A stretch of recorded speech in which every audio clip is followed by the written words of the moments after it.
Hello, my name is William Reed. This is my paper, Sorting Algorithms in Practice, comprehensive survey of Quicksort, Mergesort, and Heapsort.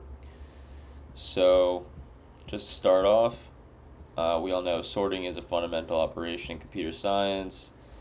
It's got a wide variety of applications from database query optimization to database or data compression. The efficiency of a sorting algorithm can greatly impact the performance of a system or a program or any implementation where it's used. So in this paper, we'll be comparing mainly the three most popular sorting algorithms, which are Quicksort, Mergesort, and Heapsort. Of course, there's other ones like bubble sort and insertion sort, but they're not quite as widely used as these three are. So just to go over the importance of sorting, there's countless contexts where sorting is important. Um, Organizing data is important. This can improve data visualization, memory usage. It can improve search algorithms. And it even extends to real world applications such as scheduling, data mining, and network traffic analysis. So throughout this paper, this will be the scope. So some key topics that we will discuss are just an overview of common sorting algorithms. Again, this is Quicksort, Mergesort, and Heapsort. The time and space complexity of all three of these algorithms and their comparisons to each other. Best, worst, and average case scenarios. Again, that has to do with time and space complexity. And then practical performance on various data sets. So instead of just going over theoretical performance, we also dive into some of the practical performance and empirical data on real tests. And then finally, stability and in-place sorting considerations. This is an important thing to consider, so we'll talk about that too. So the main goal of this paper is to give the readers a thorough understanding of the strengths, weaknesses, pros, cons, advantages, fallbacks of each sorting algorithm. So we will be comparing their performance and complexity and hopefully provide some insight that can help programmers kind of guide their selection to choosing the most suitable algorithm for whatever their specific application is. And then, of course, this paper seeks to contribute to the ongoing discourse in computer science in general by synthesizing existing knowledge and presenting it in a structured manner, as well as giving some of my own thoughts and some new discourse. So, the structure of the paper, we started with background and context, literature review, and then the main content discussing these three algorithms, and then some discussion, some conclusion, and then talking about further directions, how things could change for these algorithms. So, for a little bit of background, of course, we know sorting algorithms are a fundamental aspect of computer science. They play a crucial role in all kinds of computational processes. Historically, sorting has been an area of intense study due to its broad applicability and the computational challenges it presents. Early algorithms like bubble sort and selection sort were easy to understand, but they proved to be kind of inefficient for large data sets due to their O of n squared time complexity. So not that fast, or not that efficient, I should say. So there's definitely room for improvement there. So this room for improvement led to the development of more efficient algorithms such as Quicksort, Mergesort, and Heapsort, which offer average case complexities of O of n log n and have become the standard in most applications compared to earlier algorithms. So a bit of literature review. There is an extensive literature on sorting algorithms, especially for these three since they are so popular. So the first key contribution was C.R.A. Hoare's Quicksort, which was in 1962, in which Hoare introduced a fast and efficient way to sort data by partitioning arrays into smaller subarrays. Following that, or actually not following that, but being the precursor to that, was Mergesort, which was introduced by John von Neumann in first draft of a report on the EDVAC in 1945. Mergesort is notable for its stability and consistent time complexity, which makes it ideal where stability is crucial. And then Heapsort, which was developed and first mentioned by J.W.J. Williams in the 1964 issue of Communications of the ACM, titled Algorithm Number 232 Heapsort, offers in-place sorting with a time complexity of O of n log n, but comes at the cost of stability. So that's already a little bit of foundation of the differences between these sorting algorithms. So for the main content, again, we'll just discuss the basics of Quicksort, Mergesort, and Heapsort. So Quicksort is a very efficient sorting algorithm that follows the divide and conquer model. That's very important. So it works by selecting a pivot element from the array, partitioning the other elements into two subarrays according to whether they are less than or greater than the pivot. The subarrays are then sorted recursively. The efficiency of Quicksort largely depends on the pivot selection strategy, so this can greatly affect how efficient this sorting algorithm is. That's why it's very important to select the correct pivot element. It can kind of make or break this sorting algorithm. So because of this, it's known for its average case time complexity of O of n log n, but it can degrade to O of n squared in the worst case scenario, again, often due to poor pivot choices. So that is very important. Mergesort, on the other hand, is another divide and conquer algorithm that consistently performs at O of n log n time complexity, regardless of the input distribution. So this kind of takes out the factor of having to choose the right pivot. It operates recursively by dividing the array into two halves, sorting each half, and then merging the sorted halves back together to produce a sorted array.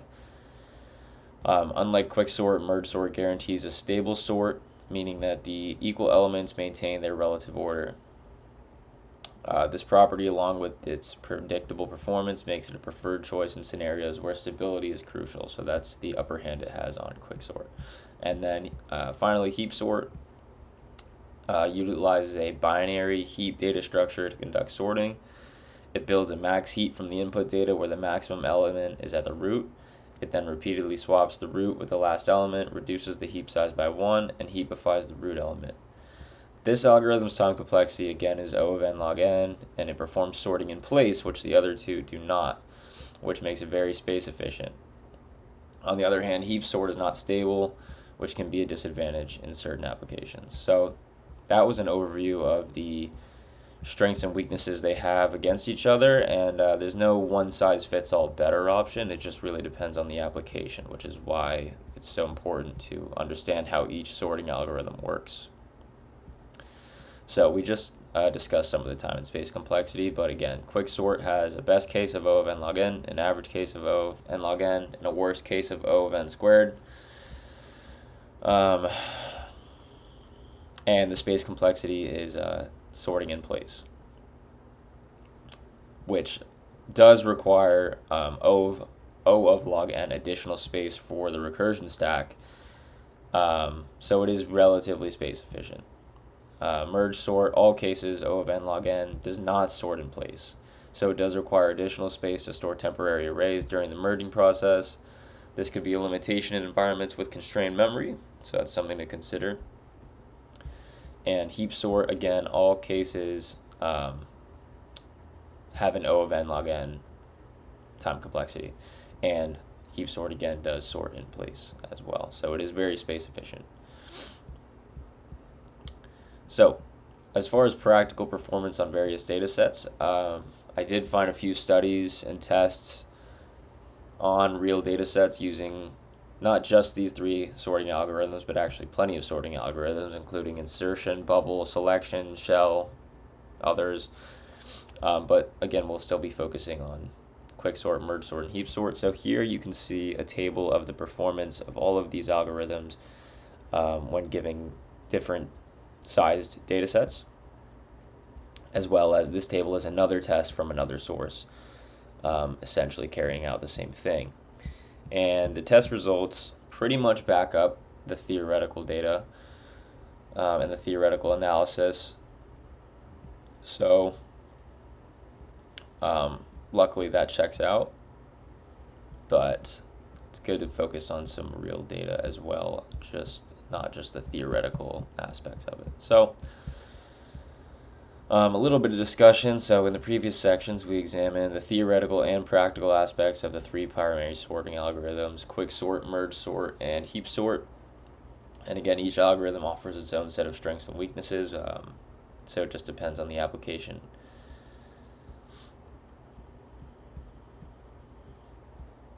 So finally, the choice of a sorting algorithm is very context dependent, and it is influenced by factors such as data size, memory constraints, and the need for stability. These are the main things to consider when choosing one of these algorithms over another. This discussion emphasizes the importance of a comprehensive understanding of each algorithm's properties to make informed decisions in software design and development. Further research and empirical testing continue to refine our understanding of these algorithms, but there is no one-size-fits-all solution. There's just a set of tools, and you need to use the right tool for the right job. As far as further directions or future directions, I think that all of these algorithms could use some optimization in the future.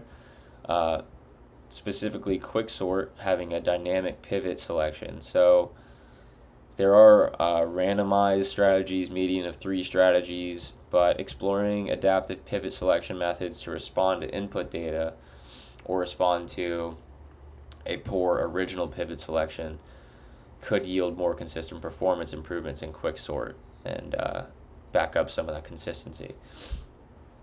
And memory optimization in Mergesort.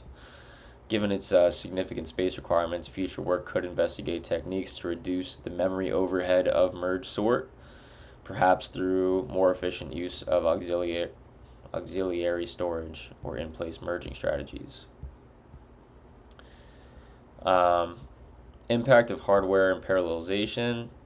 This is a rich area for exploration in the future. So parallel and distributed sorting, with the rise of multi-core processors and distributed computing environments, there is growing interest in parallelizing traditional sorting algorithms. So research in the future could explore that and consider factors like load balancing, synchronization, and data distribution.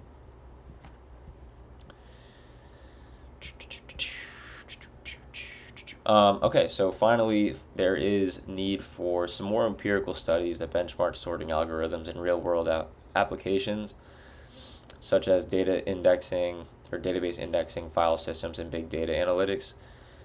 These studies could help bridge the gap between theoretical performance and practical utility, since there is kind of a space there. There's a lot of literature on theoretical performance, but there's not quite as much literature, at least that I found, on practical performance. And even the literature on that is kind of small scale tests. There's not a whole lot of very large scale tests for these algorithms, even though they are being used in these applications every day. So in summary, while sorting algorithms are a well explored field, there remain significant opportunities for innovation and optimization, particularly in adapting these algorithms to modern computational environments and diverse data sets. Future research in these areas could further refine the efficiency, stability, and applicability of sorting techniques, contributing to more efficient data processing and management. And then finally, I've just got the references I used for this paper. So that's all I got. Thank you.